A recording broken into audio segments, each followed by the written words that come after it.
Friends, स्वागत है आप सबको ऑक्सफोर्ड एजुकेशन में। आज हम देखेंगे राष्ट्रपति से संबंधित महत्वपूर्ण प्रश्न जो आने वाले सभी एग्जामों के लिए महत्वपूर्ण है। तो हम शुरू करते हैं। फर्स्ट क्वेश्चन है, भारत के राष्ट्रपति के निर्वाचन के संदर्भ में निम्नलिखित कथनों पर विचार कीजिए। फर्स्ट कथन है, प्रत्येक विधायक के मत का मूल्य अलग अलग राज्यों में अलग अलग होता है। यह बिल्कुल सही है, क्योंकि अलग अलग राज्यों में जनसंख्या अलग अलग होंगे और विधायकों की संख्या भी अलग अलग होंगे, इसीलिए प्रत्येक राज्यों में विधायक के मत का मूल्य जो होता है वह अलग अलग होता है। सेकेंड ऑप्शन है कि लोकसभा सदस्य के वोट का मूल्य राज्यसभा के सदस्य के वोटों का मूल्य से अधिक होता है। तो यहाँ देखिए, यह कथन बिल्कुल गलत है। हम आप लोगों को पिछले वीडियो में बताए थे, इसमें देखे थे हम राष्ट्रपति के निर्वाचन मंडल। तो राष्ट्रपति के निर्वाचन मंडल में देखे थे कि एक सांसद के वोटों का मत का मूल्य, तो इसमें एक सांसद था, सांसद मतलब कि लोकसभा सदस्य हो चाहे राज्यसभा सदस्य हो, तो दोनों के मत के मूल्य क्या होंगे, बराबर ही होंगे, लेकिन विधायक के मत के मूल्य अलग होंगे। तो इसमें ऑप्शन 1 सही है और 2 गलत है, यानी ऑप्शन हो जाएंगे ए। तो नेक्स्ट क्वेश्चन देखते हैं। निम्नलिखित में से कौन सा भारत के राष्ट्रपति के निर्वाचन मंडल का तो भाग है किंतु महाभियोग अधिकरण का भाग नहीं। यानी कह रहा है कि कौन सा जो निर्वाचन मंडल राष्ट्रपति के निर्वाचन मंडल में शामिल होते हैं लेकिन महाभियोग अधिकरण का भाग नहीं है, तो यह है राज्य की विधानसभा है, राज्यों की विधानसभा है। तो देखिए, जो राष्ट्रपति के निर्वाचन मंडल है इसमें लोकसभा के निर्वाचित सदस्य, राज्यसभा के निर्वाचित सदस्य एवं राज्यों की विधानसभा के निर्वाचित सदस्य शामिल होते हैं। लेकिन जब इसका राष्ट्रपति महाभियोग लगाते हैं तो उसमें लोकसभा के सभी सदस्य, राज्यसभा के सभी सदस्य शामिल होते हैं, राज्यों की विधानसभा शामिल नहीं होते हैं। इस बात का आप ध्यान रखिए। तो इसका आंसर हो जाएगा ऑप्शन डी। नेक्स्ट क्वेश्चन है, राष्ट्रपति के महाभियोग प्रक्रिया के संबंध में कौन से कथन सही है। फर्स्ट है, महाभियोग की प्रक्रिया में लोकसभा के निर्वाचित और मनोनीत सदस्य भाग लेते हैं, यह बिल्कुल सही है। सेकेंड है, महाभियोग की प्रक्रिया में राज्यसभा के मनोनीत और निर्वाचित सदस्य भाग लेते हैं, यह भी सही है। अभी आपको लोग बताए हैं कि राष्ट्रपति की महाभियोग प्रक्रिया में लोकसभा और राज्यसभा के सभी सदस्य शामिल होते हैं, यानी निर्वाचित और मनोनीत दोनों, इसीलिए इसका आंसर हो जाएगा option D, A and B दोनों। लेकिन सी जो है वो गलत है, विधानसभा के सदस्य शामिल होते ही नहीं है। इसका आंसर होगा ऑप्शन डी, यानी लोकसभा और राज्यसभा के सभी सदस्य। नेक्स्ट क्वेश्चन देखते हैं। निम्नलिखित कथनों पर विचार कीजिए। फर्स्ट है, भारत का राष्ट्रपति संसद का अभिन्न अंग है, यह बिल्कुल सही है। राष्ट्रपति लोकसभा और राज्यसभा से मिलकर संसद बनते हैं। सेकेंड है, अमेरिकी राष्ट्रपति को विधायिका यानी वहाँ के विधायकों को कांग्रेस बोलते हैं के अंग के रूप में नहीं माना जाता है, यह भी बिल्कुल सही है। और अमेरिकी के राष्ट्रपति वहाँ के विधायिका का भाग वो नहीं होते हैं, यानी ऑप्शन सी हो जाएंगे। यह सभी क्वेश्चन बहुत ही इम्पोर्टेंट है, इसीलिए इसको सभी क्वेश्चन को देखेंगे। और कितना इसका आंसर सही हो रहा है आपको कमेंट बॉक्स में ज़रूर बताइएगा, कितने क्वेश्चन आपको सही हो रहे हैं। नेक्स्ट क्वेश्चन है, राष्ट्रपति 5 वर्ष तक अपने पद पर रहता है। ऑप्शन ए है अपने निर्वाचन तारीख से, ऑप्शन बी है संसद द्वारा निर्धारित तिथि से, ऑप्शन सी है अपने पद ग्रहण के दिन से। तो ऑप्शन सी ही करेक्ट आंसर है, अपने पद ग्रहण के दिन से। नेक्स्ट क्वेश्चन देखते हैं।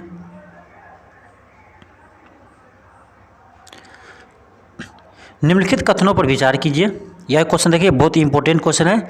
लोकसभा के सभी सदस्य, राज्य विधान परिषद के सभी सदस्य और राज्यसभा के सभी सदस्य।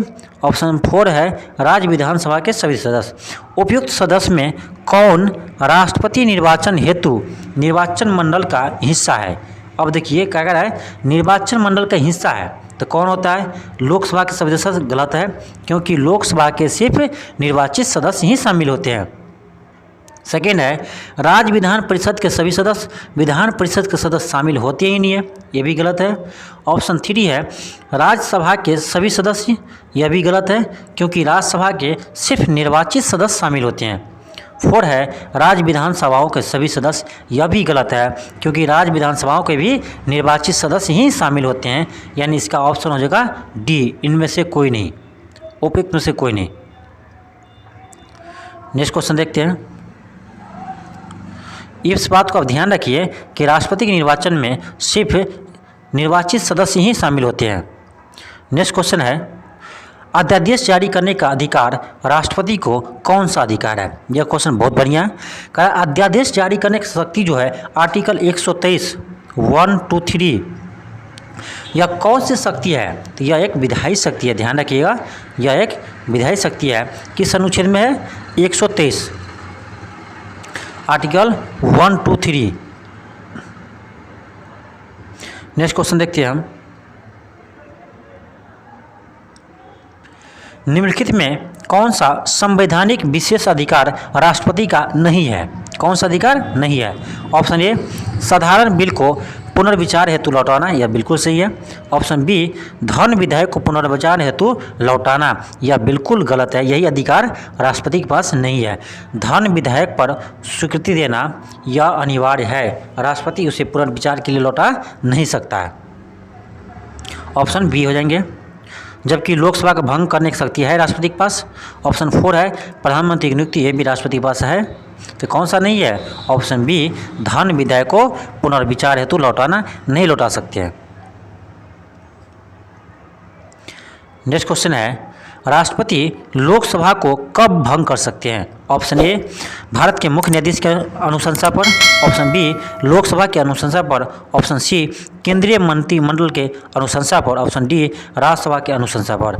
तो ध्यान रखिएगा राष्ट्रपति लोकसभा के भंग प्रधानमंत्री के सलाह पर करते हैं, यानी इसी को हम बोलते क्या? मंत्रिमंडल, मंत्रिमंडल के सलाह पर करते हैं। तो कौन सा आंसर होगा? Option C. नेक्स्ट क्वेश्चन देखते हैं। निम्नलिखित में से किस एक की अध्यक्षता ऐसे व्यक्ति द्वारा होती है जो उसका सदस्य नहीं होता है? बहुत बढ़िया क्वेश्चन है। यानी जिस उस सदन का वह सदस्य नहीं होते हैं फिर भी उस सदस्य की अध्यक्षता करते हैं, यह होते हैं राज्यसभा। राज्यसभा के जो सभापति होते हैं यानी उपराष्ट्रपति, वह राज्यसभा के सदस्य नहीं होते हैं फिर भी वह राज्यसभा के सभापति होते हैं। तो ऑप्शन सी हो जाएंगे। नेक्स्ट क्वेश्चन है भारत के राष्ट्रपति संसद के दोनों सदनों को प्रथम सत्र के आरंभ में कब संबोधित करते हैं? ऑप्शन ए है प्रतिवर्ष, यह भी सही है। ऑप्शन बी है लोकसभा के प्रत्येक आम चुनाव के बाद, यह भी सही है, यानी ऑप्शन सी हो जाएंगे, ए और बी दोनों। यदि आप लोग पिछला वीडियो हम लोग नहीं देखे हैं जो राष्ट्रपति के निर्वाचन मंडल पर प्रणाली पर बनाए थे, उस वीडियो को जरूर देख लीजिए एक बार, क्योंकि यहाँ से आपको सारा कंसेप्ट क्लियर हो जाएंगे राष्ट्रपति से। राष्ट्रपति से संबंधित आपको जो भी क्वेश्चन आएंगे इससे आपको बन जाएगा, इसीलिए वीडियो को आप जरूर देख लीजिएगा। नेक्स्ट क्वेश्चन है राष्ट्रपति की निर्वाचन प्रक्रिया में निम्नलिखित में से कौन सा सदस्य शामिल होते हैं? लोकसभा के सभी सदस्य, यह गलत है। ऑप्शन बी है राज्यसभा के सभी सदस्य, ये भी गलत है, क्योंकि लोकसभा के सिर्फ निर्वाचित सदस्य शामिल होते हैं, राज्यसभा के सिर्फ निर्वाचित सदस्य शामिल होते हैं, मनुष्य सदस्य नहीं। ऑप्शन सी है लोकसभा एवं राज्यसभा के निर्वाचित सदस्य, यह सही है, ऑप्शन 3। ऑप्शन 4 है सभी राज्यों की विधानसभाओं के निर्वाचित सदस्य, यह भी सही है, यानी 3 और 4 सही है, ऑप्शन सी हो जाएंगे 3 और 4।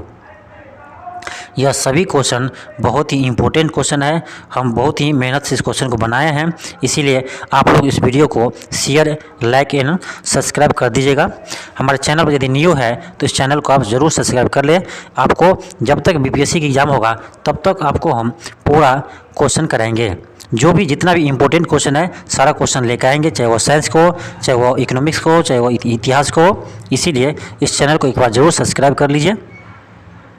नेक्स्ट क्वेश्चन देखते हैं भारतीय संविधान के किस अनुच्छेद के अंतर्गत राष्ट्रपति संसद के दोनों सदनों द्वारा किसी बिल पर अपनी स्वीकृति रोक सकता है? यानी यह पूछा गया आपको वीटो, जो पॉकेट वीटो हम बताए थे आपको पिछले वीडियो में, आर्टिकल 111 अनुच्छेद 111 में बताया गया पॉकेट वीटो, यानी इस पर सहमति देते नहीं, सहमति को क्या करते हैं? रोक लेते हैं। यह किस में वर्णन किया है? आर्टिकल 111। नेक्स्ट क्वेश्चन है भारत के राष्ट्रपति के शपथ का उल्लेख संविधान के कौन से अनुच्छेद में किया गया है? यह 60 में किया गया है। नेक्स्ट क्वेश्चन है, संविधान के किस अनुच्छेद के अंतर्गत राष्ट्रपति पर महाभियोग चलाया जा सकता है? यह अनुच्छेद 61। अनुच्छेद 61 के तहत राष्ट्रपति पर महाभियोग चलाया जा सकता है। नेक्स्ट क्वेश्चन है कि भारत के राष्ट्रपति पर महाभियोग चलाने के लिए कम से कम कितने दिन पूर्व सूचना देना आवश्यक है? तो यह 14 दिन पूर्व आपको सूचना देना आवश्यक है। नेक्स्ट क्वेश्चन है, एक राज्य में राष्ट्रपति शासन की अधिकतम अवधि हो सकती है 3 साल। एक राज्य में राष्ट्रपति शासन की अधिकतम अवधि हो सकता है 3 साल। आपको पता होगा कि राष्ट्रपति पहली बार 6 महीने के लगते हैं और 6 महीने के बाद फिर से क्या करते हैं, उसको बढ़ाना पड़ता है यदि आगे बढ़ाना तो। नेक्स्ट क्वेश्चन है कि संविधान के निम्नलिखित अनुच्छेद में किस एक के अंतर्गत संघ की कार्यपालिका शक्ति राष्ट्रपति में निहित है? यह अनुच्छेद 53 में कहा गया है। 53 में कहा गया है कि राष्ट्रपति में कार्यपालिका शक्ति निहित होती है। यह हम आपको पहले क्लास में राष्ट्रपति की जो पहले क्लास कराए थे इसमें ही बताए हैं कि अनुच्छेद 53 में कहा गया है कि भारत के कार्यपालिका की शक्ति राष्ट्रपति में निहित होती है। क्वेश्चन है कि संसद के प्रत्येक सदन को बैठक के लिए कौन आहूत कराता है? तो यह होगा भारत के राष्ट्रपति। कौन करता है? भारत के राष्ट्रपति, ऑप्शन ए। नेक्स्ट क्वेश्चन है कि राष्ट्रपति किस विधेयक को पुनर्विचार के लिए नहीं लौटा सकता? यह बहुत बढ़िया क्वेश्चन है। किस विधेयक को पुनर्विचार के लिए नहीं लौटा सकता है? यह है धन विधेयक। धन विधेयक का उल्लेख संविधान के अनुच्छेद 110 में किया गया है। ध्यान रखिएगा, अनुच्छेद 110। नेक्स्ट क्वेश्चन है, राष्ट्रीय आपात के संदर्भ में निम्नलिखित कथनों पर विचार कीजिए। फर्स्ट है, राष्ट्रीय आपात की उद्घोषणा केवल संपूर्ण देश पर लागू होती है। यह बिल्कुल गलत है। आपको राष्ट्रीय आपात भी हम बताए हैं अनुच्छेद 352। तो 352 में कहा गया कि राष्ट्रीय आपात देश के किसी भाग में या पूर्ण देश में लागू हो सकती है। यानी कोई ज़रूरी नहीं है कि पूर्ण देश में ही लागू हो, किसी भाग में भी लागू हो सकती है। इसीलिए ऑप्शन यह गलत है, क्योंकि यहाँ कहा गया है केवल संपूर्ण देश में। सेकेंड है कि राष्ट्रीय आपात की उद्घोषणा को अदालत में चुनौती नहीं दी जा सकती है। यह भी गलत है। दे सकते हैं, चुनौती दे सकते हैं। इसीलिए इसका आंसर होगा ऑप्शन डी, न ही 1 न ही 2। नेक्स्ट क्वेश्चन है और यह लास्ट क्वेश्चन है, निम्नलिखित